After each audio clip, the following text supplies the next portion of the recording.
Nous sommes ici là ce soir pour parler de la mondialisation et de ses effets sur l'emploi.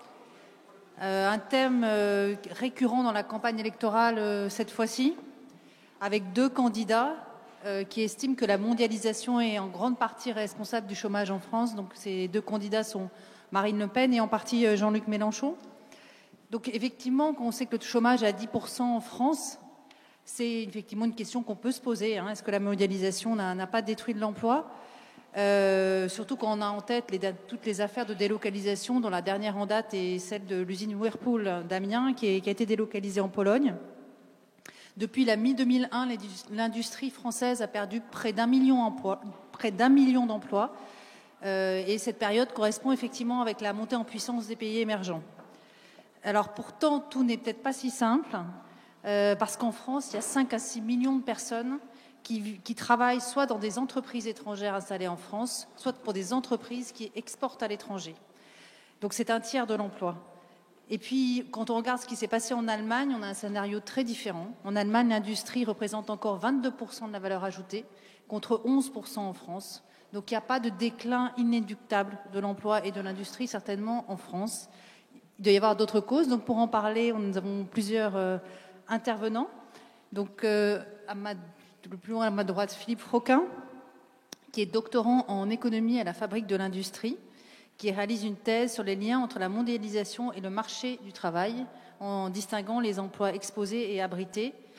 Et la Fabrique de l'économie, c'est un laboratoire d'idées qui est présidé par Louis Gala et Denis Rank, et qui travaille sur les enjeux liés à l'industrie, en fait. Ensuite, nous avons Jean-Luc Di Paola Galloni, qui est directeur délégué du groupe Valeo. Valeo est un très grand équipementier automobile français, qui est donc directeur délégué des affaires publiques et du développement durable depuis 2010. Il est au comité exécutif de Valeo depuis 2006. Voilà, il est diplômé de l'École normale supérieure. À côté de moi, nous avons Marie-Josée Koteki, qui est cadre supérieur au ministère des Finances et qui est secrétaire générale de l'Union générale des ingénieurs, cadres et techniciens et membre de la direction générale de la CGT. Elle a publié plusieurs ouvrages, notamment La Révolution cadre ou Pour en finir avec le Wall Street Management. Et elle est l'auteure de 2 avis pour le Conseil économique, social et environnemental. À ma gauche, Mathilde Ménard, qui est directrice adjointe de la direction des affaires financières et des entreprises à l'OCDE, où elle a occupé plusieurs fonctions depuis 2001. Vous avez aussi été consultante pour Deloitte & Touche, grand groupe d'audit et de conseil, et assistante de professeur d'économie, qui est aussi analyste à la Citibank. Voilà. Et vous avez un PhD de l'école des hautes études en sciences sociales, notamment. Voilà. On va commencer tout de suite cette présentation par la présentation. Chacun des intervenants va faire une courte présentation, mais on va commencer par celle de Jean-Luc Di Paola Galloni, qui doit nous quitter rapidement. Donc il va faire sa présentation et ensuite on ouvrira pour 1 ou 2 questions de précision à la salle. Et ensuite on reprendra les présentations pour ensuite ouvrir une longue séance de questions. Voilà, c'est pour des questions d'emploi du temps. Donc je vous laisse la parole. Mesdames, Messieurs, bonjour. Je suis très heureux d'être parmi vous. Je suis à la fois conscient d'être le seul représentant d'un groupe industriel et avec des fonctions très opérationnelles au sein de ce groupe. Et en même temps, j'ai répondu présent à la demande du Cercle de l'Industrie, qui est l'un des principaux contributeurs de la Fabrique de l'Industrie, qui est le laboratoire d'idées qui est particulièrement présent dans ce printemps de l'économie, et aussi heureux de savoir que parmi les sponsors, il y a l'École des hautes études en sciences sociales, et il se trouve que je suis membre du conseil d'administration de la fondation EHESS France-Japon. Donc ça vous dit tout de suite une ouverture sur l'international de mes préoccupations au-delà de Valeo même. Valeo, je ne le présente pas, c'est un équipementier français d'origine, mais extrêmement mondialisé. Et il s'est mondialisé au cours des années. Ça a pris un certain nombre de décennies, mais si je remonte même à l'époque de Noël Goutard, dans les années 70 et 80, qui le dirigeait, la force de Valeo, à cette époque, consistait à faire un certain nombre d'acquisitions dans le monde de petits équipementiers et pour accroître et asseoir la présence internationale de ce groupe. Historiquement, il y a 30-40 ans, c'était un équipementier qui avait essentiellement comme client Renault, le groupe PSA en tant que tel, que je remplace aujourd'hui au débeauté, puisque mon collègue de la stratégie ne pouvait pas venir apparemment, n'était pas encore constitué. Vous aviez encore Citroën, vous aviez encore Peugeot, et c'était un équipementier extrêmement franco-français. 30 ans après, les choses ont évolué. Aujourd'hui, qu'est-ce que c'est que Valeo ? Valeo représente plus de 16 milliards d'euros de chiffre d'affaires et 85% de nos clients ne sont pas français. Comme vous le savez, nous sommes un acteur du CAC 40. 85% de notre actionnariat n'est pas français. Si vous regardez la croissance que nous avons faite dans les 10 dernières années, elle est particulièrement remarquable. Elle a été saluée par la bourse. Il y a peu de sociétés dont le siège est français qui ont, je dirais, résisté, et je dirais même plus que ça, vraiment cru durant ce contexte particulièrement difficile, aussi bien en France qu'à l'étranger. Et pourtant, la France représente 20% du chiffre d'affaires, 17 ou 18% du nombre de collaborateurs sur à peu près 100 000 collaborateurs dans le monde. Ça représente 35% des salaires de la masse salariale mondiale et 50% des charges sociales que le groupe paye au niveau mondial. Nous sommes présents dans 32 pays. Je cite une équation qu'aime citer Jacques Aschenbroich, mon président directeur général, qu'il a cité encore il n'y a pas très longtemps sur Europe 1. Et donc vous voyez, si on reste en France, c'est comme il le dit très bien, c'est qu'on a de l'amour. 85% de notre recherche s'effectue ici. Et ça me fait très plaisir de le dire dans un forum de l'économie. Nous avons énormément, c'est une boîte, on est connu pour ça. Au-delà de la recherche automobile, on est une société qui donne beaucoup de place à la finance, au contrôle de gestion, qui a formé beaucoup de contrôleurs de gestion qui ensuite, dans leur carrière, partent dans d'autres types de sociétés, grandes ou plus petites. Et aujourd'hui, nous sommes l'un des grands acteurs français de l'innovation, des dépôts de bilan. Nous sommes le premier client de l'ADEME, devant nos constructeurs clients français. Et nous avons cru le nombre d'ingénieurs dans les 5 ou 6 dernières années. Nous sommes passés de 7-8 000 ingénieurs à plus de 14 000. Aujourd'hui, Valeo a plus d'ingénieurs que PSA en France. Donc, vous voyez, je pense qu'il faut tout de suite poser la mondialisation et le faire du français en France, réconcilier les deux choses. Pour nous, c'est évident qu'être une société cotée en bourse en France, avoir le siège en France, avoir l'ADN ingénierial français est quelque chose d'extraordinairement important. Mais en même temps, il ne serait pas pensable de réduire les opportunités et le marché de Valeo simplement à un périmètre hexagonal. Par ailleurs, j'ai rencontré plusieurs secrétaires d'État ou ministres du commerce extérieur. Un groupe comme Valeo et le secteur automobile et beaucoup d'autres secteurs industriels sont des exemples extraordinaires d'exportation. Je pense qu'on souhaiterait beaucoup un moment où encore on se succède en France d'année en année en déficit commercial. Il faut savoir que 72% de nos produits fabriqués en France sont exportés. Je l'ai fait savoir à Matthias Fekl, qui était particulièrement content. Maintenant, c'est notre nouveau ministre de l'Intérieur depuis hier. Mais clairement, si tous les groupes partaient dans cette stratégie de vouloir exporter, ce serait également une autre façon de voir la mondialisation de manière beaucoup plus positive. Et aujourd'hui, Valeo est également un énorme acteur de coopération internationale. Je le disais à travers cette fonction que j'ai dans le cadre de l'EHESS. Ça veut dire qu'on exporte au-delà des chiffres d'affaires, des business, etc. C'est un know-how, c'est un savoir-faire qui est exporté et qui est en relation avec le reste du monde. Aujourd'hui, on le sait, dans le secteur automobile, le premier pays fabricant et producteur, c'est la Chine. Et du fait de l'interrelation étroite, à la fois capitalistique, entre le gouvernement chinois et le gouvernement français, chez nos deux constructeurs qui ont établi des très belles alliances avec des constructeurs chinois, eh bien, il faut se réjouir des niveaux de coopération qu'on a avec un pays qui constitue aujourd'hui le premier marché dans notre secteur. Même chose, nous sommes le seul acteur français principalement présent dans le secteur automobile aux États-Unis.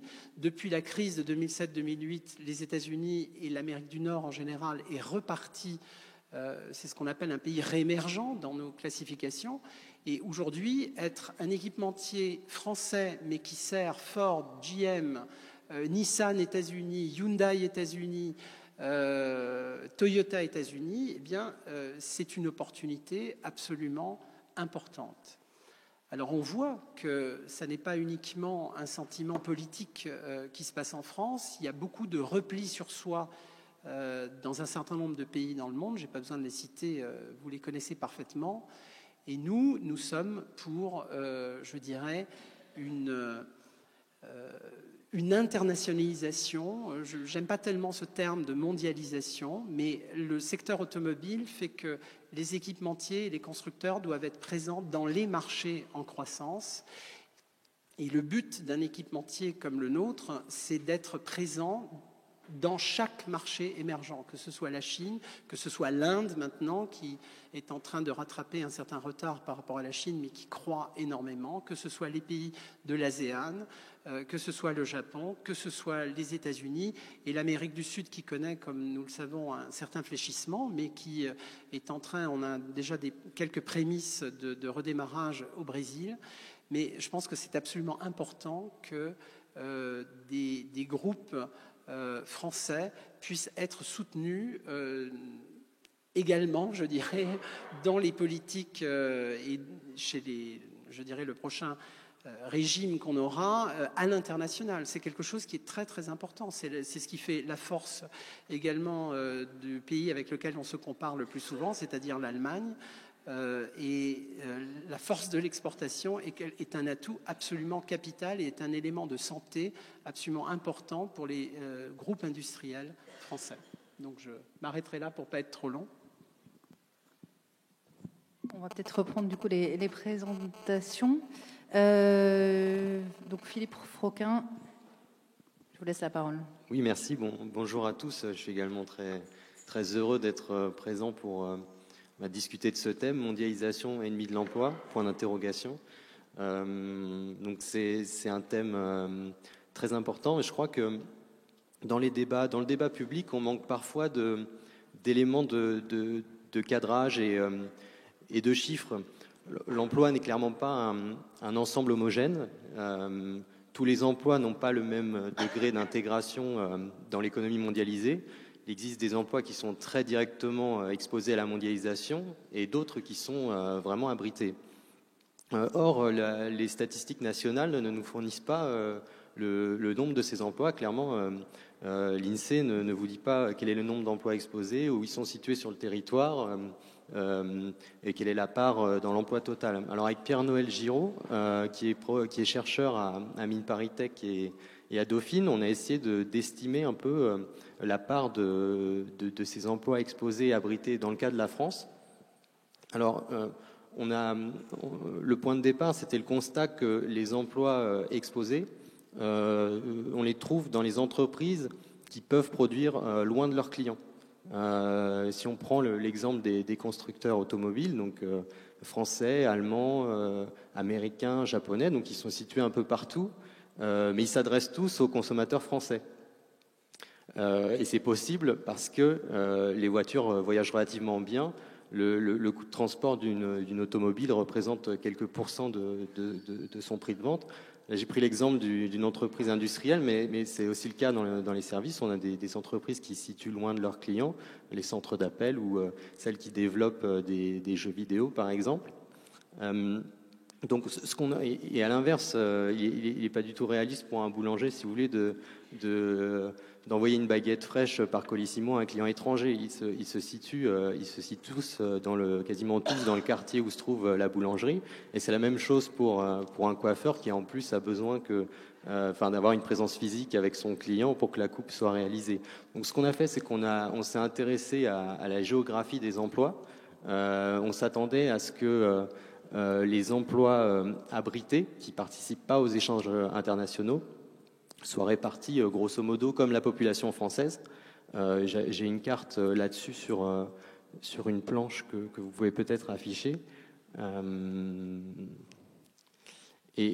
je vous décrirai la carte après, et pour les emplois exposés, on s'attendait à ce qu'ils soient relativement concentrés, puisque comme ils n'ont pas cette contrainte forte de localisation, ils ont intérêt à se concentrer géographiquement parce que ça réduit les coûts de production. Donc quelques exemples. On va attendre que la carte s'affiche. C'était voilà.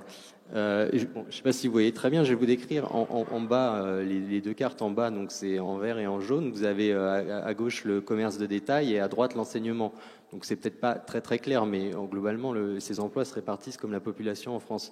Et ça semble à peu près cohérent avec l'idée qu'il n'y a pas de concurrence forte au niveau international. Et si vous prenez la carte en haut à droite, les points rouges, c'est la production de cigarettes. Et donc on a 50% des emplois français qui sont localisés dans 3 zones, 3 territoires. Et alors qu'évidemment les cigarettes sont consommées partout en France et même à l'étranger.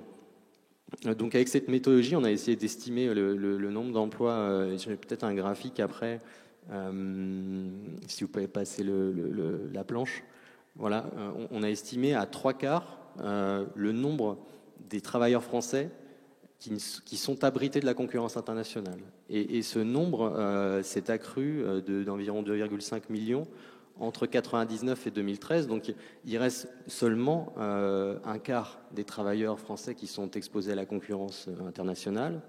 Fait assez intéressant, ces travailleurs sont en moyenne mieux rémunérés que les emplois abrités. Donc la question qui vient ensuite, c'est à ce moment-là, pourquoi autant d'angoisse vis-à-vis de la mondialisation? Alors, quelques éléments de réponse. D'abord, l'emploi exposé s'est quand même contracté assez nettement. On a perdu 200 000 emplois, on a estimé à 200 000 emplois les destructions sur la période. C'est un phénomène d'ailleurs qu'on observe dans la plupart des pays développés. Et quand on regarde dans le détail, on arrive à 1 million d'emplois lorsque on regroupe l'agriculture et l'industrie. Alors, on a publié cette étude, elle sera distribuée gratuitement à la sortie, donc si vous voulez retrouver ces schémas qu'on ne voit pas forcément bien. Donc voilà, 1 million d'emplois dans l'agriculture et l'industrie manufacturière. Également des gagnants au sein de ce secteur exposé, 800 000 emplois dans les services exposés. Donc des gagnants, des perdants, mais quand on fait le solde, 800 000 moins 1 million, ça fait moins 200 000, on retrouve nos emplois, donc sans doute des opportunités bien rémunérées, mais un solde négatif en termes d'emploi. Deuxième élément explicatif, c'est que ces destructions d'emplois exposés sont pas réparties de façon harmonieuse sur le territoire français. Parce que rappelez-vous qu'on a dit que les emplois exposés sont concentrés géographiquement, donc ça nous donne des territoires qui sont différemment exposés à la mondialisation. Sur le slide suivant, j'ai une carte qui vous montre donc les zones qui tendent vers le rouge sont les zones où l'emploi exposé et la part de l'emploi exposé est la plus élevée. Donc c'est pas réparti de façon complètement uniforme. Par exemple, à l'ouest de la France, entre la Charente et le Calvados, vous avez un groupement de territoires assez exposés à la mondialisation. Et dans les zones plus claires, notamment le pourtour méditerranéen, là, c'est des zones qui sont beaucoup plus faibles en termes d'emploi exposés. Voilà, mais ce qui est surtout intéressant, c'est la dynamique. On a regardé l'évolution des emplois entre 2004 et 2013. On a sur le slide suivant, on a l'évolution de l'emploi dans l'industrie manufacturière. Alors, ça recule les zones en bleu, plus c'est bleu, plus ça recule. Les zones en bleu, donc il y en a un peu partout, mais quand même on distingue que sur un quart nord-est de la France, mais on a enregistré quand même des pertes très très lourdes, une désindustrialisation assez forte. Et sur la slide suivante, je vais vous montrer comment ça a évolué dans les services exposés. Donc, pareil, plusieurs territoires dans lesquels ça augmente. Mais ce qui est frappant, c'est que l'essentiel des gains se situe dans les métropoles, les grandes métropoles françaises et sur le littoral. Donc, la mondialisation participe d'une certaine façon à une dynamique assez inégalitaire des territoires. Et cet effet est renforcé par un effet d'entraînement de l'emploi exposé au niveau local. On a estimé avec Pierre-Noël Giraud que lorsque 100 emplois exposés apparaissent dans un bassin d'emploi, cela génère environ 64 emplois abrités au niveau local. Et évidemment, ça marche aussi dans l'autre sens, c'est-à-dire que si vous avez de fortes destructions d'emplois exposés, ça entraîne dans le secteur exposé également de très fortes destructions d'emplois, ce qui est au niveau local quand même souvent assez spectaculaire et également traumatisant pour les populations qui sont touchées. Alors, un dernier point peut-être sur d'autres gagnants et perdants, mais là, en se situant à l'échelle des qualifications, ce qu'on observe, c'est que la mondialisation a tendance, bon ça c'est vérifié dans tous les pays, dans tous les pays développés, la mondialisation a tendance à plutôt supprimer des emplois peu ou non qualifiés et favoriser les emplois qualifiés. Et c'est en plus des emplois, en plus de ces effets de la mondialisation, il y a un effet progrès technique, automatisation qui frappe quand même des populations assez vulnérables. Donc, par rapport à ce que j'ai ces points, je pense qu'on peut identifier deux grands défis qui devront être relevés à l'avenir. D'abord, je pense qu'il faut arriver évidemment à mieux tirer profit de cette mondialisation en termes d'emploi. Point essentiel, compenser efficacement les perdants du libre-échange. Alors très vite, quelques pistes, parce que je pense que d'autres intervenants vont développer et compléter. C'est d'abord évidemment développer la formation continue, s'adapter aux mutations, éviter de devoir se développer des trappes à inactivité. Vous trouverez notamment des études aussi à la sortie des études de la fabrique de l'industrie sur le sujet. Également développer la formation pour les chômeurs qui n'ont pas assez accès et de manière générale favoriser les mobilités. Alors évidemment il faut en même temps prendre acte du fait que les individus ne sont pas parfaitement mobiles, c'est sûr, et pour des raisons bien compréhensibles d'attachement à un lieu, d'attachement à des proches dans ce lieu, d'attachement à un métier. Donc je pense qu'il faut aussi avoir ce souci de cohésion territoriale, qui est d'ailleurs un des objectifs du traité de Lisbonne. Et donc il apparaît nécessaire quand même d'apporter un soutien à ces zones sinistrées, dès lors que les mobilités sont particulièrement compliquées. Merci. Merci. Je passe maintenant la parole à Mathilde Médard de l'OCDE. J'espère qu'il y aura quelques graphes, parce qu'il y en a qui sont intéressants. Moi, je vais donc rebondir sur ce qu'ont dit les deux premiers intervenants, pour dire qu'effectivement, ce que vous avez montré, monsieur de Valéo, c'est que l'internationalisation ou la mondialisation est favorable à certains types d'emplois, en tout cas en France, qui sont plutôt dans la catégorie élevée. La deuxième intervention a montré qu'il y a effectivement des inégalités entre les types d'emplois et que les chocs d'emploi peuvent être très localisés, aussi bien au niveau sectoriel qu'au niveau géographique. Et c'est un peu ça le problème. Et c'est pour ça qu'on se retrouve dans une configuration politique un peu particulière. C'est qu'on ne peut pas nier le fait que certaines populations, localement, dans certains secteurs, sont très exposées. Et ce n'est pas les populations les plus favorisées. Donc, d'où les problèmes politiques qu'on a. Il y a eu de récentes études qui ont montré ça aux États-Unis, que si on regarde les données au niveau micro, sur des localisations, comme ils appellent des zones de commuting, donc où les gens peuvent se déplacer pour les travailler. On montre bien que les effets d'un choc commercial, et notamment par exemple quand un secteur est exposé à la concurrence chinoise, il n'y a pas une adaptation rapide. Les gens ne vont pas changer de secteur rapidement, ils ne vont pas changer géographiquement de lieu rapidement. Et donc, en fait, même 15 ans après, 16 ans après, on a des impacts avec des gens qui sont toujours dans des situations très précaires, dans les mêmes secteurs, dans les mêmes localités. Donc, on a effectivement, je dirais, un impact très varié de la mondialisation selon les catégories professionnelles et les secteurs. Et deuxième point, c'est qu'on peut difficilement séparer l'impact de la mondialisation de l'impact du changement technologique et notamment actuellement l'impact de la digitalisation de l'économie. Et ces deux impacts se combinant, ça donne des effets de polarisation au niveau des emplois, au niveau des entreprises. Alors, si vous pouvez montrer, pas celui-là, le suivant. Voilà. Donc, nous, on a fait des études à l'OCDE pour regarder les questions de l'évolution de la productivité des firmes. Parce que globalement, il y a un grand débat qui dit qu'on a un problème de productivité malgré les grandes innovations, malgré l'économie digitale, etc. On a un ralentissement de la croissance de la productivité. Et si on regarde au niveau micro, donc il y a des grands débats au niveau macro, se demandant si maintenant les nouvelles innovations vont être capables de créer autant de croissance, autant d'emplois, etc. Il y a des optimistes, il y a des pessimistes, etc.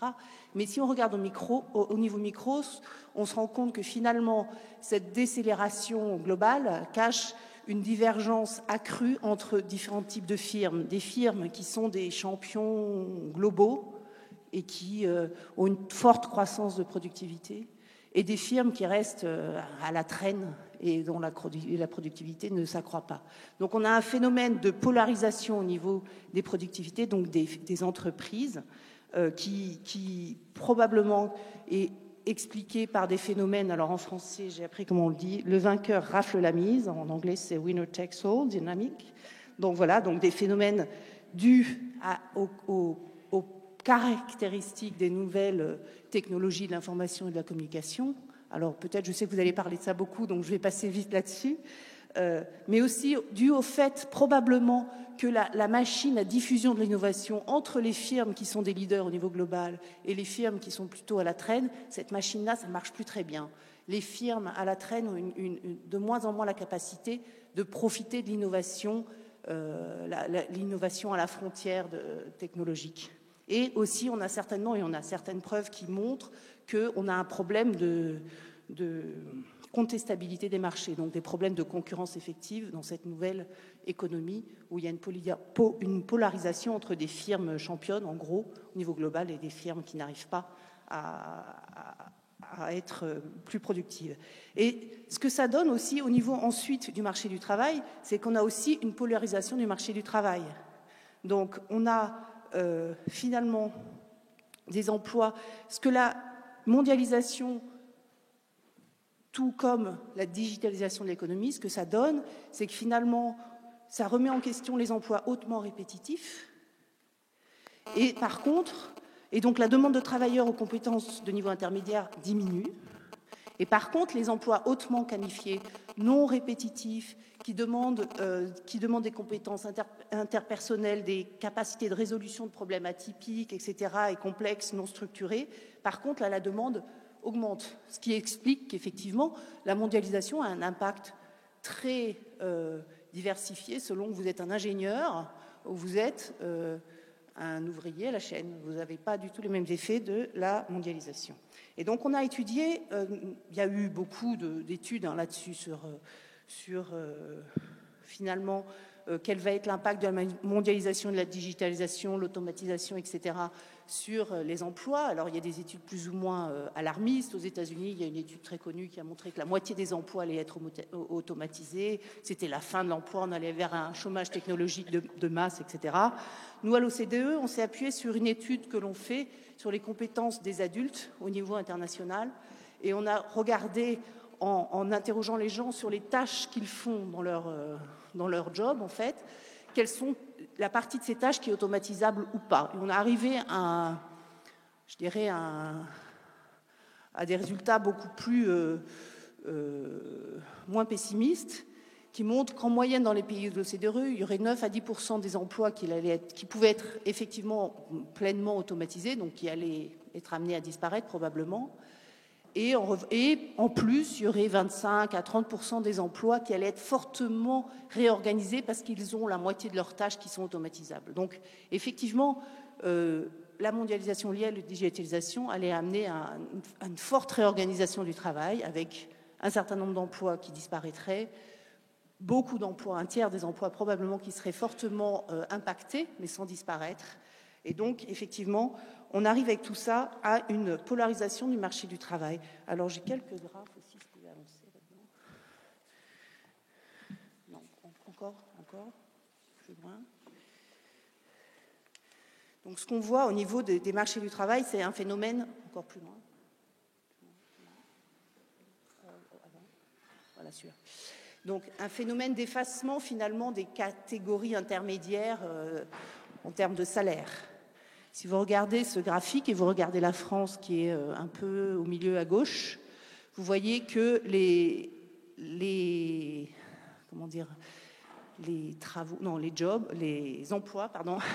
emplois bien payés augmentent, les emplois mal payés augmentent et tous les emplois intermédiaires disparaissent. Donc il y a un phénomène un petit peu d'effacement des emplois intermédiaires.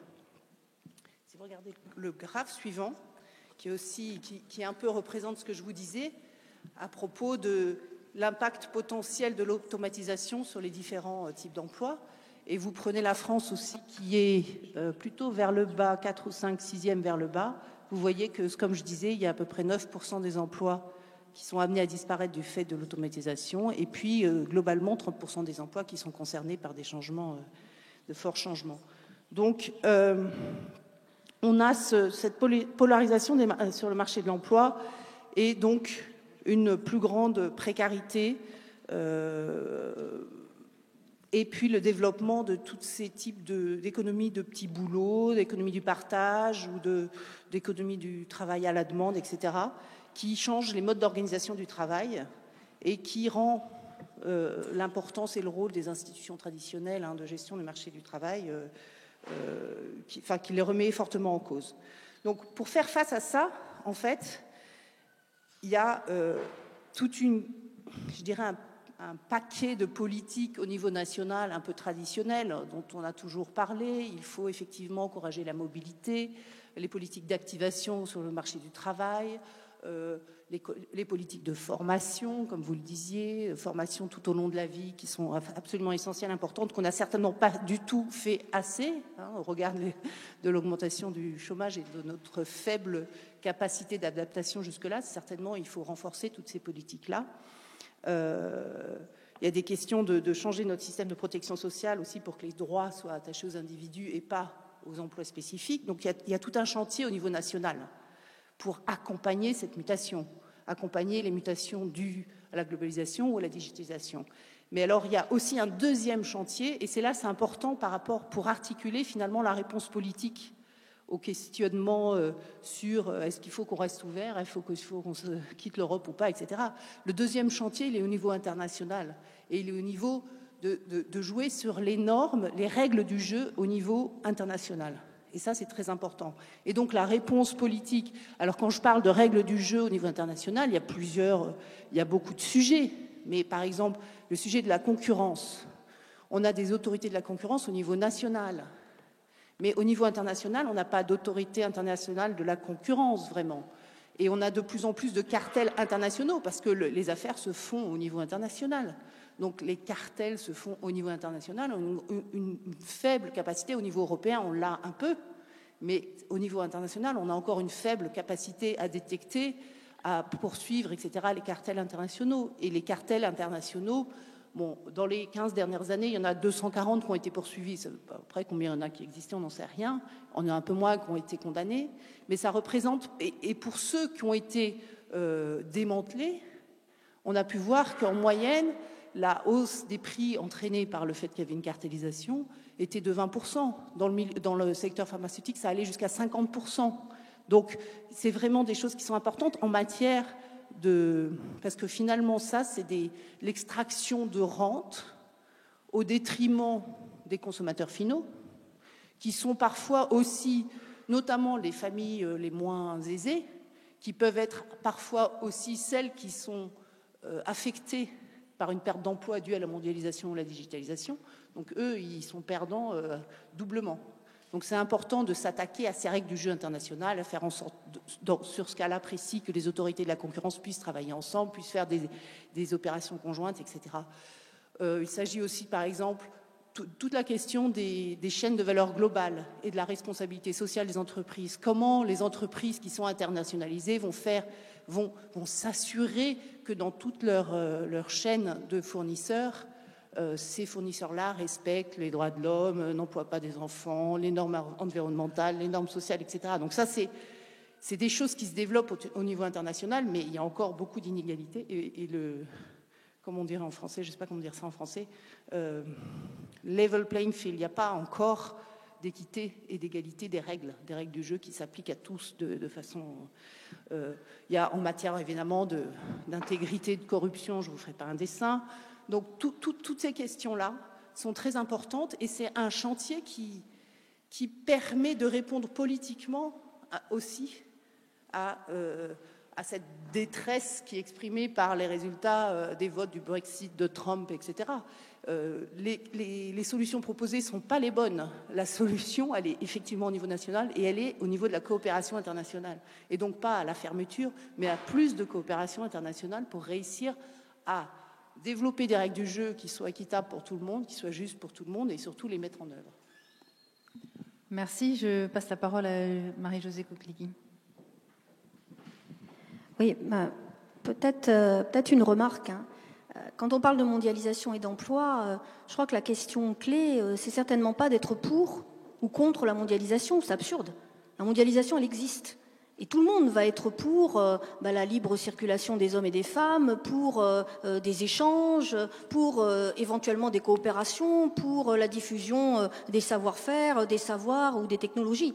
Non, la vraie question aujourd'hui, et en tout cas y compris au plan politique et économique, c'est de démystifier une idée fausse selon laquelle les impacts de cette mondialisation serait inéluctable. Vous savez, comme vous avez étudié très certainement la main invisible du marché d'Adam Smith, qui à ce moment-là réduit les États à de simples spectateurs, ou au mieux à d'amortisseurs des dégâts sociaux, y compris d'une concurrence qui parfois est complètement dérégulée. C'est ça la vraie question. Bon.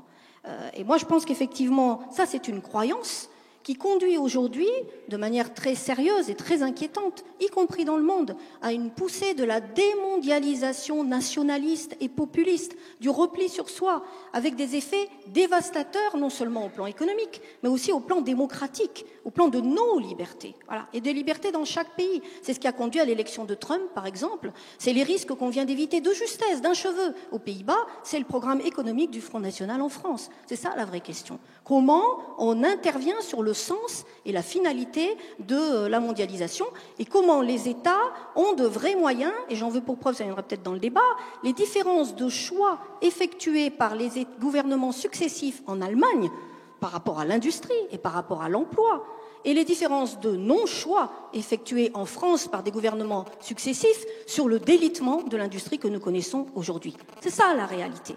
Alors moi, je pense qu'on a eu une étape de la mondialisation. On l'a connue. Elle est déjà terminée. Cette étape, elle s'est accélérée lors des années 90 avec la financiarisation générale de l'économie. Et notre pays, alors avec d'autres, on n'était pas les seuls, enfin notre pays a accompagné cette étape de la financiarisation, où on a réduit la valeur d'une entreprise à sa valeur boursière. Et quand elle cotait pas suffisamment, elle fermait, qu'elle ait ou pas des profits. Ça, c'est objectivement, c'est la réalité qu'on a vécue. Où on a réduit la notion de compétitivité, que vous apprenez très certainement aussi, à une compétitivité des coûts, et singulièrement du coût du travail. Ça a conduit à quoi ? Ça a conduit à délocaliser en masse, et donc à supprimer en masse des emplois en France pour les délocaliser dans des pays à plus bas coût du travail. Mais ça a donné quoi ? Ça a été une double illusion et donc une double erreur, notamment d'ailleurs de la France et d'autres pays, mais parlons de la France. Une double erreur. La première erreur, c'est de croire que les pays émergents, ils allaient toujours rester à bas coût du travail. Bon. Eh ben, ça ne s'est pas réalisé comme ça, et tant mieux d'ailleurs pour les populations concernées. La deuxième erreur, c'est d'avoir une vision un peu, que je dirais, colonialiste de la France encore. C'est-à-dire de considérer que les pays émergents, de toute façon, ils n'arriveraient jamais à nous rattraper, à nous concurrencer au niveau des nouvelles technologies ou au niveau de l'innovation. Deuxième grave erreur, l'Inde est quasiment première en ingénierie et en informatique. Voilà. Et puis, la troisième aussi, quelque part, grande erreur, c'est de penser que les emplois détruits dans l'industrie, finalement, c'est pas grave, puisque le solde des emplois serait compensé par la croissance exponentielle des emplois de service. Troisième grande erreur, c'est archi faux, c'est pas vrai. Voilà. Donc maintenant, il faut réparer les erreurs. Et pour réparer les erreurs, en tout cas, nous, notre organisation syndicale, pense qu'il faut réindustrialiser d'urgence la France. Et c'est possible. Et c'est possible pourquoi ? Parce qu'on pense qu'on est entré dans une deuxième phase de la mondialisation. Et cette deuxième phase, c'est la digitalisation mondiale de l'économie. Voilà. Alors pourquoi cette digitalisation peut avoir des impacts positifs sur l'emploi et l'économie ? Puis je parlerai des risques nouveaux, effectivement, et des possibilités de juguler très rapidement. Pourquoi les impacts positifs ? Parce que justement, le numérique pousse à un changement de donne de la vision de la compétitivité. La compétitivité avec le numérique, elle ne se jouera pas sur les coûts, encore moins sur le coût du travail, puisque ça demande une élévation générale des qualifs. Donc à part de faire un dumping généralisé social et puis voilà des crises sociales, ça veut dire qu'on ne pourra pas jouer sur le coût du travail. On va jouer sur la qualité, on va jouer sur l'innovation, on va jouer sur l'autonomie des salariés, sur leur capacité de créativité, on va jouer sur un travail qui est à nouveau collaboratif et pas concurrentiel et individualisé. Voilà, c'est ça.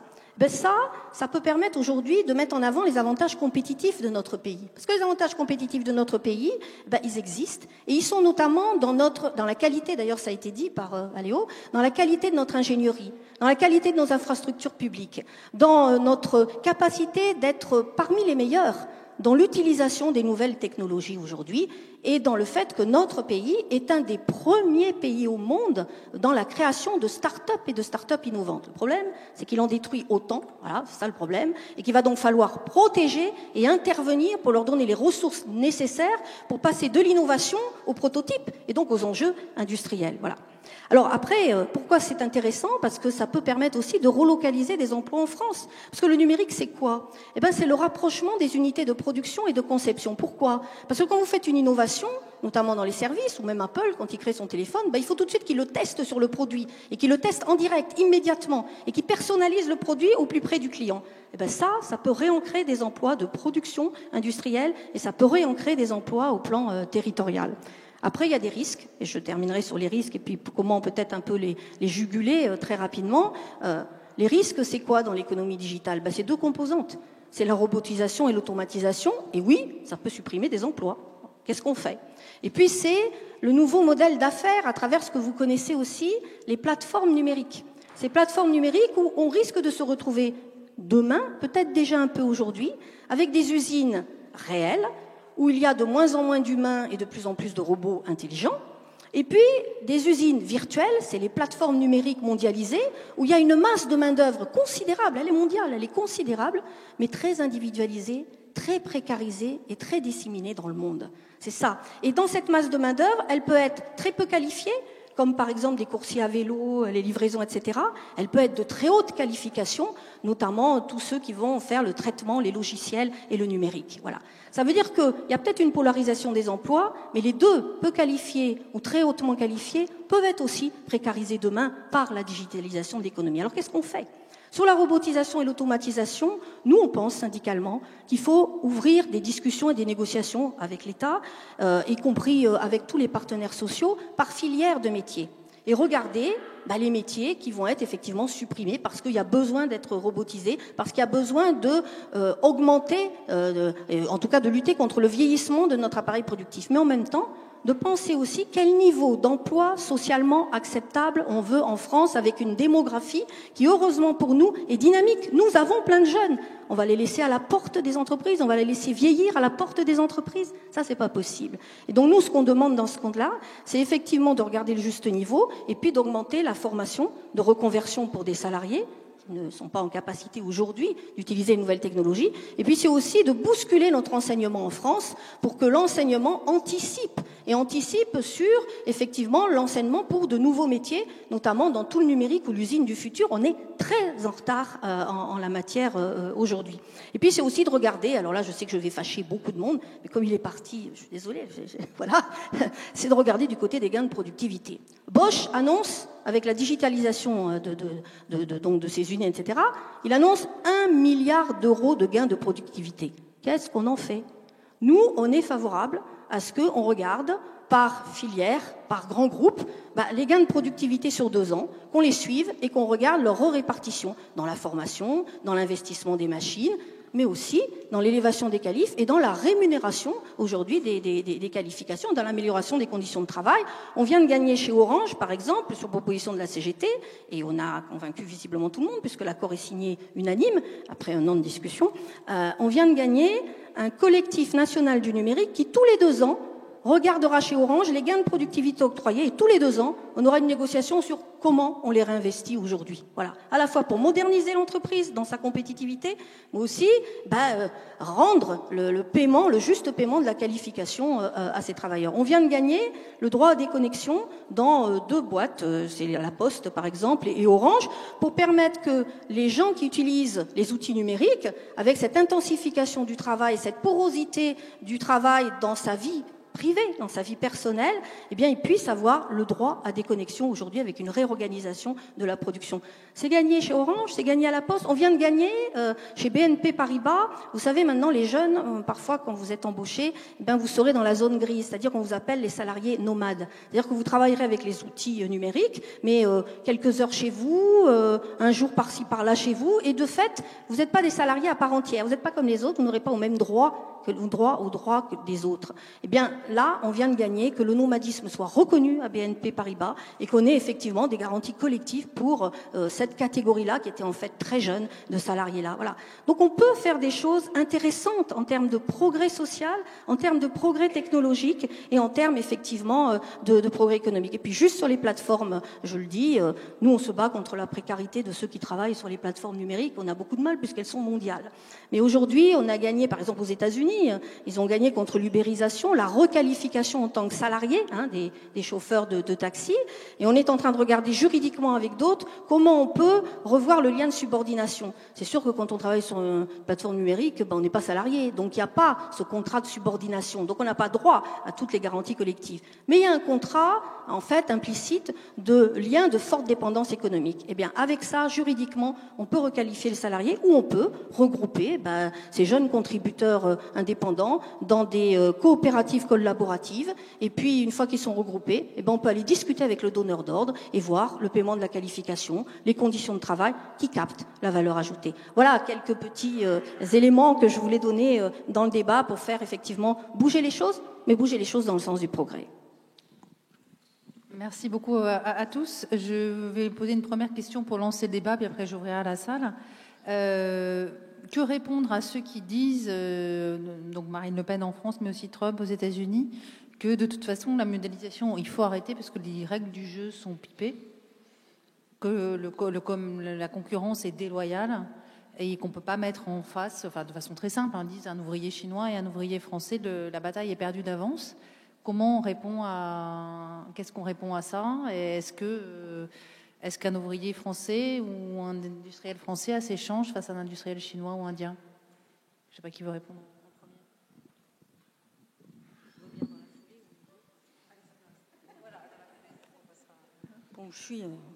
Je continue comme ça.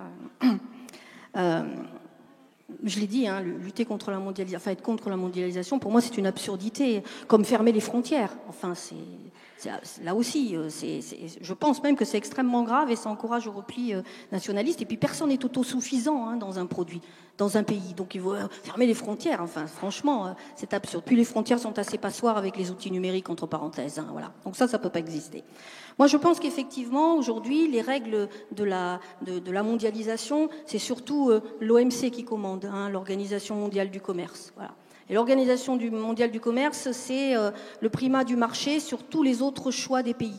sur des choix politiques, sur des choix sociaux, sur des choix environnementaux. C'est là que le bas blesse, quoi. Autrement dit, on enlève avec le primat du marché la possibilité aux différents pays de maîtriser leur propre développement. C'est ça qui ne va pas aujourd'hui. Mais là encore, on peut rectifier, quoi. D'abord parce qu'il y a l'OMC d'un côté, et puis il y a l'Organisation internationale du travail de l'autre. Et puis il y a Kyoto avec les objectifs donc environnementaux de l'autre. Sauf que les trois, qui quand même donnent des règles, sont pas traités à égalité. Hein. Je vais employer un mot anglo-saxon, mais tout le monde comprendra. L'OMC, c'est le hard law. C'est-à-dire c'est des lois, en particulier au niveau de l'Europe. Hein. Alors là, si vous essayez de passer en dehors de la concurrence libre et soi-disant non faussée, vous êtes sûr que vous êtes rappelé à l'ordre, y compris avec des amendes colossales, que ce soit les pays ou les entreprises. Mais par contre, quand vous ne respectez pas les normes internationales du travail ou quand vous ne respectez pas les objectifs environnementaux, là vous êtes que dans les bonnes pratiques. Autrement dit, vous êtes dans le soft law. Autrement dit, vous n'avez pas respecté les bonnes pratiques. C'est gênant.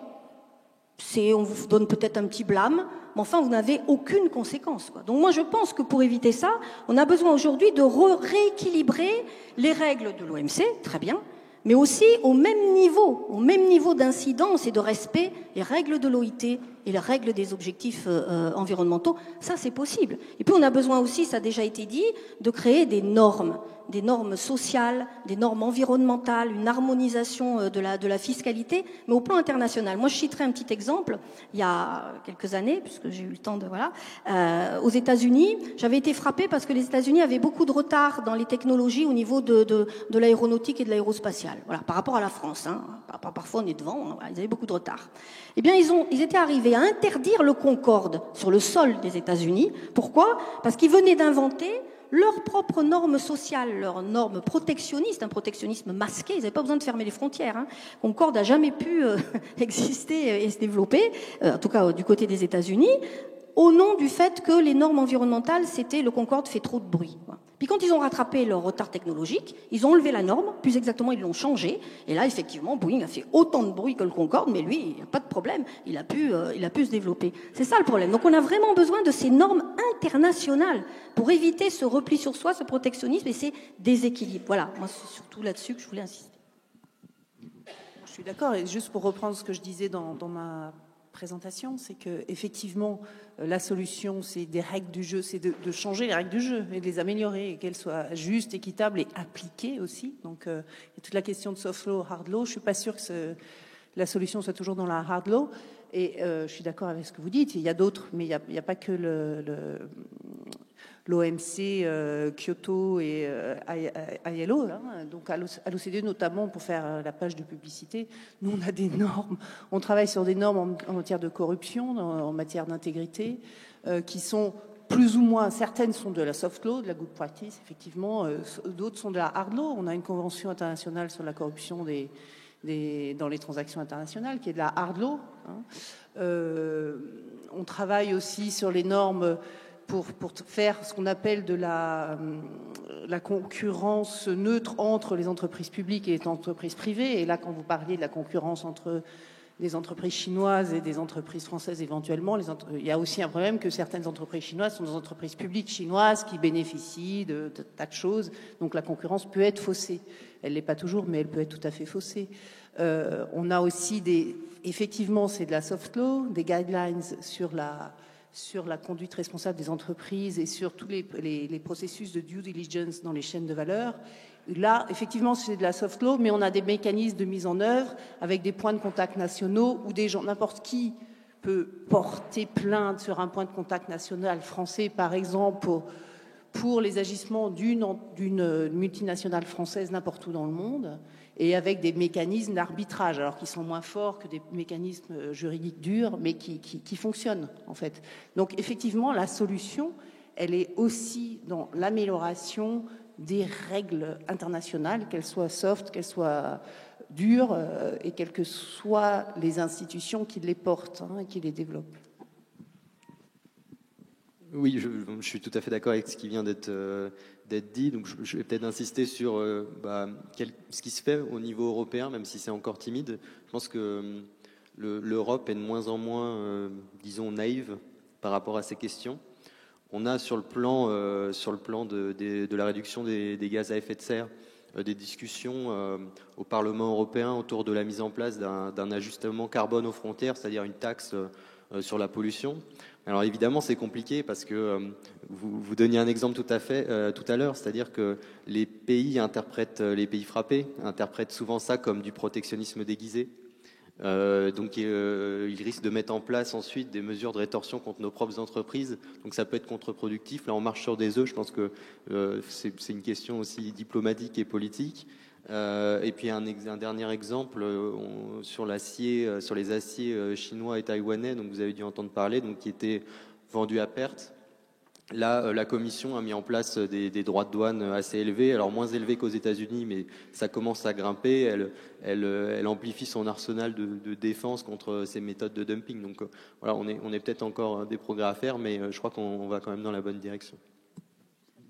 Je voulais rajouter quelque chose à propos de progrès. Vous avez peut-être entendu parler de ce qu'on appelle le BEPS, ou l'échange automatique d'informations en matière fiscale. Donc ça, c'est quelque chose qui était impensable, ne serait-ce qu'il y a 10 ans. Et du fait de la crise économique, du fait des problèmes budgétaires des États, notamment des gros États des États-Unis, etc., c'est devenu politiquement pensable. Donc il fallait juste une volonté politique pour le faire. Donc il y a des progrès significatifs en matière de coopération internationale sur des sujets assez fondamentaux comme l'évasion fiscale et la transparence fiscale. Donc là-dessus, franchement, on n'aurait jamais imaginé pouvoir le faire il y a 10 ans. Et on est en train de le faire. Je crois que je vais laisser quelques questions à la salle.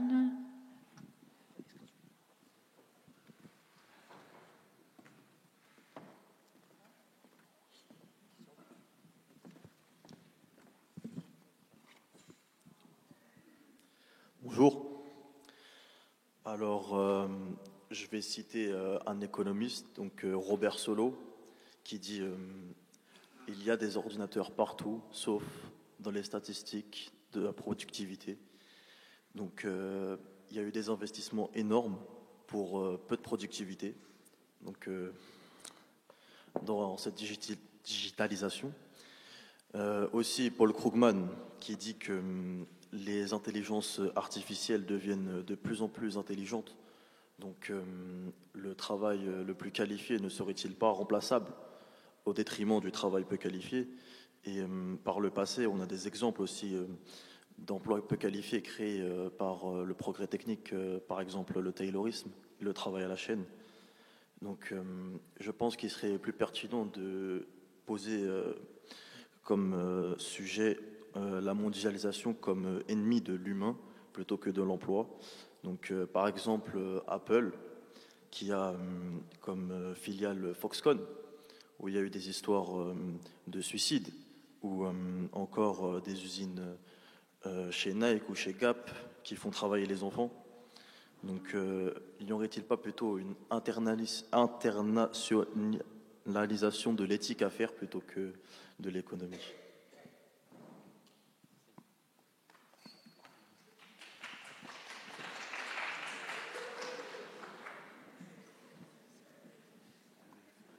En fait, ce qu'il faut, c'est rendre éthique l'économie. C'est pas voilà, et c'est exactement c'est ce qu'on disait, hein, la responsabilité des entreprises, la conduite responsable des entreprises, et faire en sorte qu'effectivement, dans les chaînes de valeur, jusqu'au fournisseur du fournisseur du fournisseur du fournisseur du fournisseur de Nike auquel on achète des jolis tennis, et ben qu'il n'y ait pas de travail des enfants, etc. Donc après, ce qu'il faut, c'est que ces normes marchent. Et mettre en place des systèmes qui font qu'elles soient mises en œuvre effectivement. Et c'est difficile, c'est pas... Mais voilà, c'est effectivement le chemin qu'on doit prendre.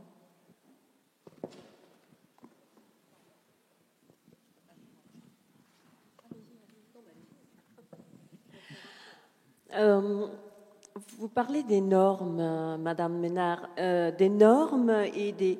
Mais combien de temps on prend pour faire ces normes-là, puisque la mondialisation avance très vite, la digitalisation avance très vite, et nous, comme réponse, on n'a que des normes. Mais il y a autre chose qu'on pourrait aussi s'en servir et dont on en parle très peu. Aux États-Unis, ils les font très fort. C'est boycotter les marques. J'ai entendu Apple. Eh bien, pour Apple, on n'achète plus Apple. On achète une autre marque. Aujourd'hui, on est victime des marques. Si je regarde aux alentours, je ne vois que de marques. Et ces marques-là sont-elles produites d'une façon éthique ou pas? Si elles ne le sont pas, pourquoi on ne les boycotterait pas?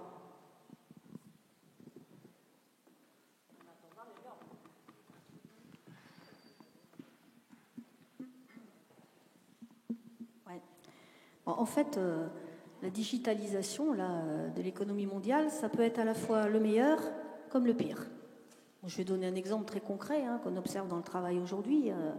Quand on a des outils numériques, ça peut effectivement enrichir le travail, ça peut rendre plus autonome, ça peut rendre plus libre, voilà. Puis quand on a des outils numériques, nous on a un baromètre réalité ingénieur CAD, voilà, jeune diplômé, donc on regarde d'une année sur l'autre. Ça peut être une intensification du travail considérable, une augmentation des burn-out. Nous, on observe, on a un baromètre sur les burn-out, on a aujourd'hui des burn-out plus importants. Une intrusion extrêmement importante dans sa vie privée, un chamboulement complet, un déséquilibre complet des temps de vie. Quand on a des outils numériques, votre direction, elle peut très bien s'en servir pour aider à casser un management vertical et une concurrence entre les services, voire entre les salariés. Mais elle peut aussi très bien s'en servir pour retailoriser le travail, et y compris le travail qualifié. Pour l'instant, elle a plutôt choisi cette seconde option. Voilà. Donc il faut effectivement se mobiliser et faire des propositions alternatives. Elle peut aussi contrôler votre travail. Elle peut le géolocaliser, y compris quand vous faites du télétravail. Voilà. Donc vous voyez bien, ça peut être le meilleur ou le pire. Tout dépendra de la capacité à encadrer aujourd'hui, par exemple, ces outils numériques, à faire en sorte que les outils numériques soient flexibles et que l'humain, lui, ne le soit pas, quoi. Or, on a souvent tendance à faire l'inverse. On flexibilise l'humain et puis c'est l'outil numérique, on vous explique, bah oui, mais l'outil, ou alors on vous explique aussi dans des chartes, aujourd'hui d'éthique d'entreprise, on vous dit, au même moment où on vous dit d'éteindre la lumière pour économiser, on vous dit que vous êtes responsable, en particulier les cadres, de votre propre santé. Quand vous êtes par exemple au forfait jour, sans aucun décompte horaire et avec des objectifs à rendre, sinon, y compris dans le privé, vous êtes viré quand même, il faut quand même le savoir, eh bien on vous explique que c'est à vous de contrôler vos heures de travail, c'est à vous de diminuer, c'est à vous de ne pas vous connecter ni le samedi, ni le dimanche, ni les jours, voilà. Même si les objectifs, eux, restent à ce niveau-là. Donc c'est pour ça qu'on a besoin de, quand il y a un changement dans la technologie, eh bien, il faut aussi qu'il y ait des changements dans le social, il faut qu'il y ait des changements dans l'organisation du travail et il faut essayer d'articuler tout cela avec de nouvelles règles. Voilà. Donc c'est pour ça que nous, on pose ce droit à déconnexion qui n'est pas, là aussi, une petite chose, une petite affaire. C'est pour ça qu'on pose l'encadrement des forfaits jours, voilà, par exemple. Donc je crois que ça, c'est le plus important. Et juste sur la responsabilité sociale des entreprises, ça existe. Bon, enfin, quand on parlait de soft law, quand même, faut pas rigoler, quoi. Alors là, c'est vraiment une belle plaisanterie. On a droit, dans certains grands groupes, parce qu'il faut quand même avoir plus de 250 salariés pour avoir droit d'avoir ce bilan annuel sur la responsabilité sociale des entreprises. Quand il est présenté, qui fait 300 pages, vous avez 1 heure pour discuter dessus, mais une fois que vous avez discuté dessus, que vous avez fait vos remarques, il est classé. Voilà, point. Et on passe à l'année suivante, quoi. Enfin, ça, c'est pas possible, quoi. Donc on a besoin aujourd'hui, alors c'est vrai qu'on peut le faire connaître, et c'est vrai qu'on peut mener des batailles d'image contre certaines entreprises. On l'a fait chez Danone, Ça, en France, moi, je me rappelle une petite lutte chez Danone, là, le petit biscuit là, qu'on avait boycotté. Ça leur a fait du mal, ils ont plié en 2 mois. Voilà. Mais c'est pas facile, effectivement, à organiser. On a aussi des possibilités sur des plateformes comme change.org de s'en servir. On s'en est servi sur la loi travail. Bon, c'est pas marché parce qu'il y a eu le 49.3, mais enfin, ça peut aussi avoir un certain nombre d'effets.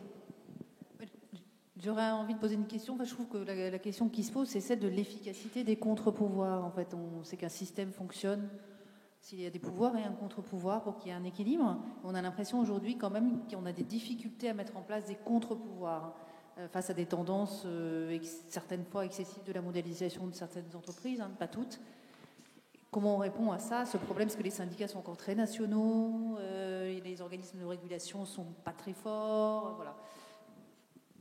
Oui, juste d'abord un point, c'est que sur les questions de travail, je vous invite du coup à rester à la table, à rester dans le gymnase, parce que ce sera en partie le thème de la table ronde qui suivra. Et sur les contre-pouvoirs, je trouve que c'était effectivement intéressant cette idée que vous avez développée, Madame, de boycott. Mais alors évidemment, c'est difficile de se coordonner. C'est compliqué pour un responsable politique, je dirais, d'appeler au boycott d'une entreprise en particulier si elle est. Oui, voilà. Alors ça doit venir du consommateur, mais c'est le problème d'organisation. Et des consommateurs pour tous adopter le même comportement. On sait que c'est pas évident. Et je pense que ça vient en partie du fait qu'il est assez difficile d'obtenir réellement l'information sur ce que font les entreprises. On a souvent ces images de grosses firmes, Monsanto, etc., dont on a l'impression qu'ils font n'importe quoi et qu'il faut les boycotter.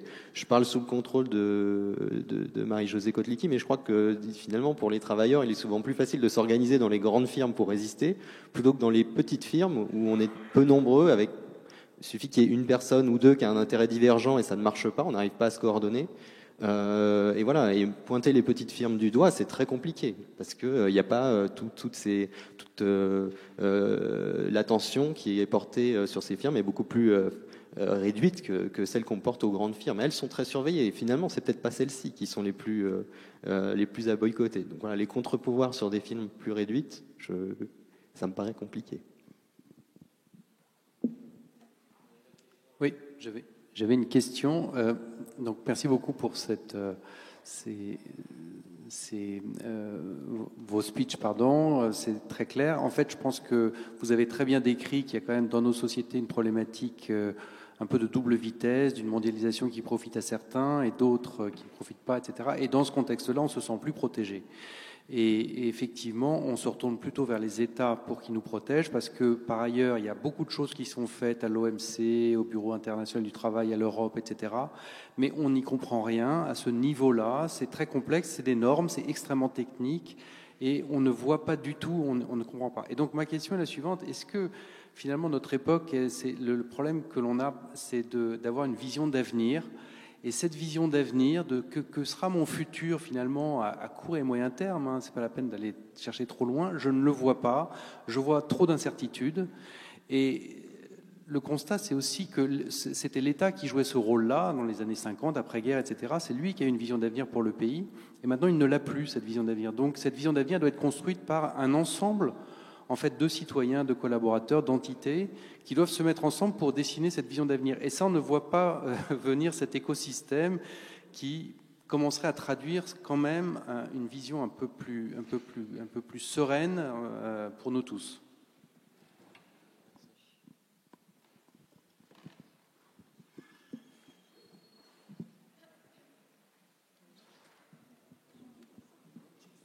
Je ne sais pas si j'ai la solution, mais comme il n'y a personne qui se dévoue, je me dis oui, je dois être la plus bavarde, c'est pour ça.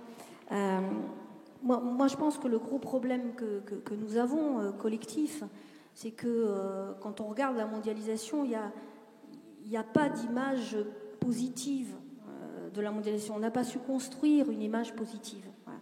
On n'a pas su tabler sur les possibilités de progrès de la mondialisation. Et pourtant ça existe, quoi. Voilà.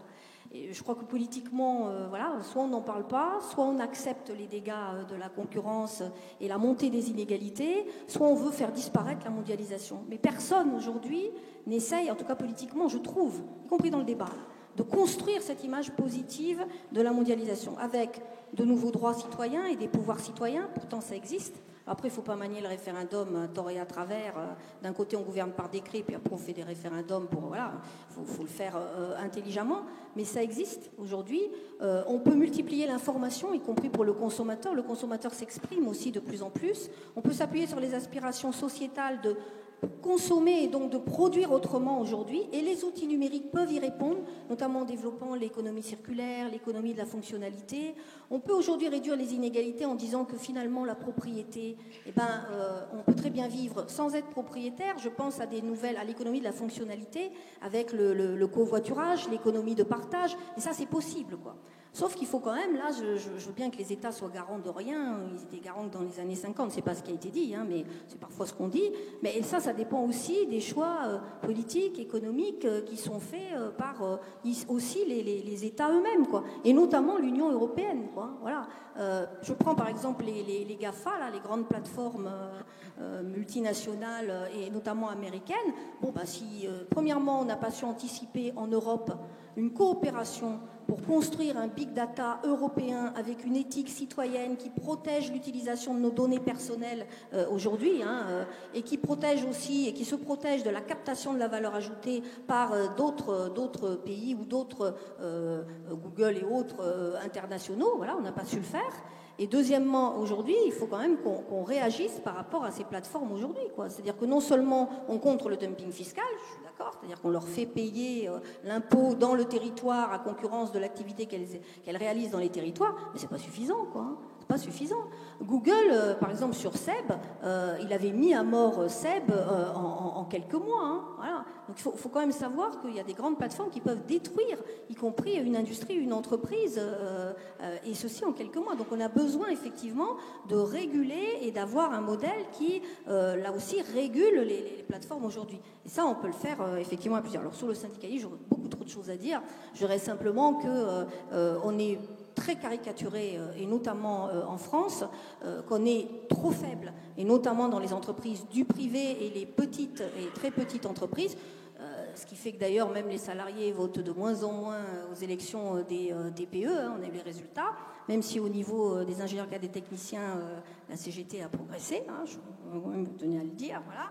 Mais ceci dit, je pense qu'aujourd'hui, sans institutionnaliser ou professionnaliser le syndicalisme, parce qu'il faut lui garder son indépendance, je pense qu'aujourd'hui, le financement du syndicalisme se pose, voilà, dans la transparence, dans la clarté, voilà. Et puis les droits syndicaux se posent aussi aujourd'hui. Quand on voit que dans une petite entreprise ou une TPE, il n'y a pas de CE, il n'y a pas de possibilité de faire des heures mensuelles d'information, et il y a très peu de droits des délégués syndicaux, il ne faut pas s'étonner qu'à un moment donné, on ait quand même des problèmes pour représenter les salariés, pour pouvoir discuter avec eux, et tout simplement des problèmes d'existence. Ça n'existe pas en Allemagne. Je ne dis pas que c'est un modèle qui est parfait, mais enfin, quand on refuse que des syndicalistes siègent dans des conseils d'administration d'entreprises où se décide la stratégie économique des entreprises, alors qu'en Allemagne, ils ont droit de veto, excuse, mais bon, vous voyez, le chemin, effectivement, qu'il y a à faire, et le chemin en matière de contre-pouvoir qu'on a besoin de conquérir, et de conquérir avec vous, bien évidemment. Oui, bonjour. Oui, bonjour. Vous l'avez rapidement évoqué au détour des normes environnementales, mais est-ce que finalement la nouvelle donnée de la mondialisation, ça n'est pas justement le réchauffement climatique? Et ce réchauffement climatique n'impose-t-il pas une redéfinition profonde et complète des règles de la mondialisation? Donc est-ce que le nom de cette séance ne devrait-elle pas être plutôt, peut-on continuer avec cette mondialisation-là? Et deuxième question, en plus, est-ce que l'avantage des emplois dans la transition énergétique, c'est pas justement, je m'adresse à vous, monsieur, ce sont des emplois non exposés? Voilà, merci.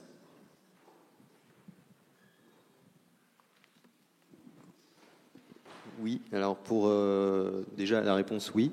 Pour répondre à votre deuxième question sur la nature des emplois qui seraient dans les énergies renouvelables, ça peut être des emplois abrités, ça peut être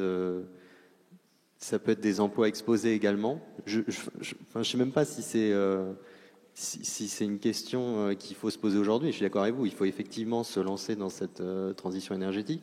Sur le rôle de la mondialisation, parce qu'il y avait l'idée que quelque part la mondialisation participait, les échanges internationaux participaient largement au réchauffement climatique. Pour le coup, ils ont un rôle important, mais je pense pas que ce soit le premier facteur. Les transports, enfin le transport international, c'est quelques pourcents dans les émissions de carbone. Comparé aux émissions émises par les logements, ça n'a rien à voir. Je pense qu'effectivement, il faut s'orienter vers ça, réfléchir au mode de production, à l'éclatement de la production internationale. Est-ce qu'en termes environnemental, c'est une bonne chose? La question se pose, je suis d'accord. Peut-être que la priorité, vu que ça m'apparaît quelque chose qu'on peut faire que sur le long terme, parce que ça demande de détricoter un peu ces chaînes de valeur mondiales, avoir des accords avec les pays étrangers. Donc je pense qu'à court terme, on a des solutions qu'on peut déjà mettre en place, de rénovation énergétique des bâtiments, etc.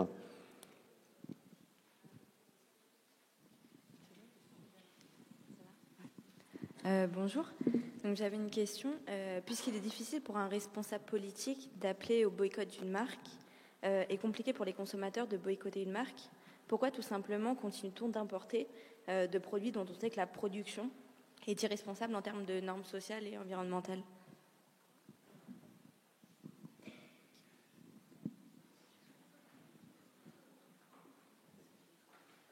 Pas la totalité de la question, mais il y a des choses qui peuvent se mettre en place, notamment au niveau européen et en France. C'est la possibilité de connaître la traçabilité du produit. C'est-à-dire que lorsqu'on vend des produits, alors on les importe effectivement, mais pour que le consommateur le sache, il y a une petite étiquette qui donne la traçabilité du produit. Et dans cette traçabilité, il y a à la fois des produits qui peuvent être plus ou moins toxiques, mais il y a aussi, dans la traçabilité du produit, il y a les conditions de travail de ceux qui, effectivement, ont réalisé le produit et autres. Ça aide à l'information générale. Nous, ce qu'on voudrait, c'est qu'il y ait ces petites étiquettes partout sur la traçabilité du produit pour suivre, effectivement, les conditions dans lesquelles il a été réalisé, les produits avec lesquels ils ont été réalisés. Après, sur l'interdiction d'importer tel ou tel produit, oui, ça peut être un choix politique. C'est compliqué, je reconnais, mais ça peut être effectivement un choix politique à faire au plan national ou au plan européen. Pour l'instant, l'Europe, elle n'est pas du tout dans, elle est sur l'ouverture la plus large complète sur la concurrence libre et dite non faussée. Voilà. Donc, à mon avis, il faut commencer par l'Europe et regarder comment on regarde l'Europe dans le cadre des échanges, y compris mondiaux, en prenant pour base l'objectif, non pas la concurrence libre et non faussée, mais l'objectif de répondre aux défis de raréfaction des ressources naturelles, de répondre aux défis du respect de l'environnement et de répondre aux défis sur la question de l'emploi aujourd'hui. Il me semble que c'est ça qui est à revoir et à discuter dans l'Europe. Il y a des élections européennes, voilà, donc il y a des choix qui sont faits aussi par les citoyens à ce niveau-là. Oui, je pense que il y a des choix politiques au niveau national, au niveau européen, et voilà. C'est le contre-pouvoir, il est dans la société civile. Et est-ce que les gens s'en emparent ? Il y a beaucoup d'associations qui sont actives dans le domaine environnemental, qui s'emparent de ces cas de mauvaises pratiques des entreprises pour les dénoncer, soit dans notre système OCDE, soit dans d'autres systèmes, soit juste avec des campagnes publiques de boycottage, etc. Donc la question, c'est est-ce que les consommateurs, et plus avant surtout les citoyens, s'emparent de ces questions-là, quoi. Moi, j'ajouterais juste une petite chose, c'est qu'au niveau des normes, ça peut être efficace. On le voit, quand même, l'Europe a plus de normes au niveau agroalimentaire, et c'est des normes qu'elle impose. L'Europe, c'est le premier marché mondial, il y a 300 millions d'habitants. Quand elle dit « je veux pas de bœuf aux hormones », il n'y en a pas. Donc il y a quand même des choix et des positions qui sont possibles, sur certains points en tout cas.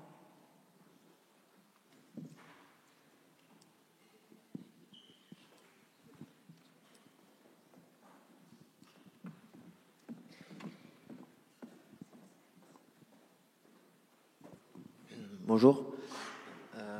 J'aurais une question justement sur la formation continue. Je voulais, parce que de ce que j'ai entendu, j'ai l'impression qu'il y a plus ou moins un lien entre l'unité européenne et la formation continue. Et je voulais savoir si la formation continue devrait être, une incitation politique nationale ou une incitation politique européenne. C'est-à-dire, pour être plus précis, c'est-à-dire pour affronter les défis du numérique, il faut qu'on ait une Europe qui ait un projet plus cohérent. Et du coup, je me demandais s'il faudrait d'abord avoir une unité européenne et ensuite commencer à former le peuple européen, ou alors commencer déjà à avoir une formation nationale et ensuite avoir une unité européenne. Je ne sais pas si la question est claire ou...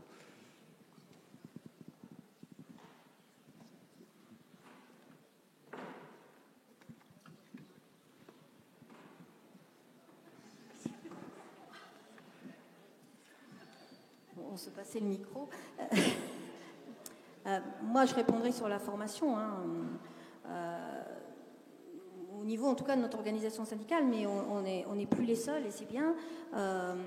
Voilà, le numérique, de toute façon, ça nécessite une formation continue, y compris pour les personnes qui sont qualifiées, quoi, parce que les outils évoluent très très vite et effectivement, on peut perdre de sa qualification assez rapidement. Mais pour que cette formation continue soit effectivement reconnue, nous, on pense que ça doit être dans ce qu'on a appelé le compte personnel d'activité, et donc ça doit constituer un socle de droits attachée à l'individu, parce que la personne, elle va aussi avoir avec le numérique probablement une mobilité beaucoup plus forte. Elle va changer d'activité, elle va peut-être changer de filière, elle va peut-être changer de métier. Et je ne parle pas de la mobilité contrainte suite aux problématiques du marché du travail. Là, je parle que de la mobilité choisie. Voilà. Donc, et on a besoin, pour accompagner cette mobilité et être toujours au top, y compris de sa qualification, d'avoir dans ce compte personnel d'activité non seulement des droits pour reconnaître sa qualification. Par exemple, lorsqu'on est cadre dans une entreprise et qu'on passe dans une autre entreprise, on devrait garder le statut cadre, ce qui n'est pas le cas. Et donc, ça devrait être inscrit dans ce compte personnel d'activité, mais on devrait aussi avoir des droits à la formation continue en permanence. Et puis, sur les discriminations qui existent entre... il y a quand même des jeunes aujourd'hui... des salariés, même moins jeunes, qui sont défavorisés par rapport à leur niveau d'études ou qui ont raté les diplômes de l'enseignement. Voilà. Il existe aujourd'hui des associations. Moi, j'en connais une à Montreuil, la Cantine, qui fonctionne très très bien dans des quartiers difficiles où il y a beaucoup de gens en difficulté avec un taux de chômage important, qui forment des jeunes qui n'ont pas le bac, voilà, et qui les forment au métier d'informaticien et en tout cas notamment au codage. Et aujourd'hui, en tout cas sur Montreuil et sur le département, il y a un taux de réussite de 65%, ce qui est quand même assez important compte tenu de... C'est une formation sur 2 ans. Ils sont repris, il y a des contrats d'emblée, il y a des contractualisations avec des entreprises qui les embauchent à la sortie de ce parcours et on a fait un suivi avec ces entreprises, y compris avec les organisations syndicales et les partenaires sociaux, et ils disent eux-mêmes que c'est parmi les meilleurs codeurs qui existent aujourd'hui. Je pense qu'il faut aussi développer ces formations alternatives et il faut aider, et il faudrait peut-être que l'enseignement s'occupe de ces formations alternatives en reconnaissant des diplômes, en ayant une formation certifiante aujourd'hui. Voilà. Oui, juste un mot sur la formation, pas formation continue cette fois, mais la formation des chômeurs. L'Union européenne a mis en place un fonds d'ajustement à la globalisation pour former les chômeurs à de nouveaux métiers.